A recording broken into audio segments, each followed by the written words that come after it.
এই রুদ্দি গরমে যেতেগুলো কাজ করছি, তারপর আবার একটা বিড়ি না পেলে ভয় যে শান্ত হয় কাজ করে। আচ্ছা মুশকিলে পড়া গেল, মার্কেটে সোনালি বিড়িও পাওয়া যাচ্ছে না। হ্যাঁ, তারপর আবার একে উপরে দু একটা করে দিয়ে শেষ হয়ে যাচ্ছে বিড়িগুলা। হ্যাঁ, তাহলে আর কাজ করতে মন আসে।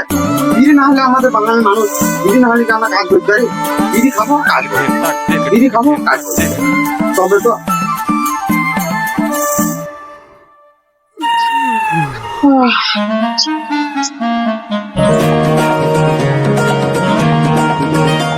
বিড়ি পেলে খুবই ভালো।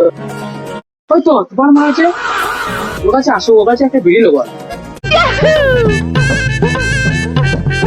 কিরে তুফান, ভালো আছে? হ্যাঁ ভাই ভালো আছি। কবে এলি বাড়ি থেকে? এই তো ভালো আছি, কালকে এলাম রে। ভাই একটা কথা বলবো? বল। সকালবেলায় বলছি খুব লজ্জাও লাগছে রে। আরে তোমার ছোটবেলাকার বন্ধু রে, বলতে লজ্জা করছিস না? কালকেই ঘর থেকে বাড়ি আছি, বল কেন, আমার কি লাগবে বল।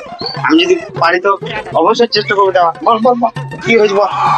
ভাই শুন, বিড়িতে এখানে বাইরে থাকে বড় বড় বউ মুখ সালো বিড়ি খাবে। হ্যাঁ, মার্কেটে বিড়ি পাওয়া যাচ্ছে না, বাজারে সোনালি বিড়ি টান পড়ে গেছে, আর বিড়ি খাবে ভালো বলছে। একটা বিড়ি দে, একটা বিড়ি জানে এক টান দিলে পরে দিতে পারি, একটা বিড়ি দিতে পারবো। বন্ধু একটা বিড়ি দিয়ে যাবে, ভালো বিড়ি খাবে। বিড়ি খাগা না, বিড়ি বিড়ি কেন খাগা শালা, মার্কেটে বিড়ি সোনালি বিড়ি আনতে পারবি না, শালা মার্কেটে টান পড়ে গেছে, বিড়ি খাগা না।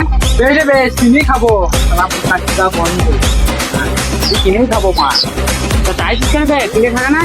বেশ বেশ, বিড়ি আমাকে চাস, বিড়ি তো বুঝে দেবো।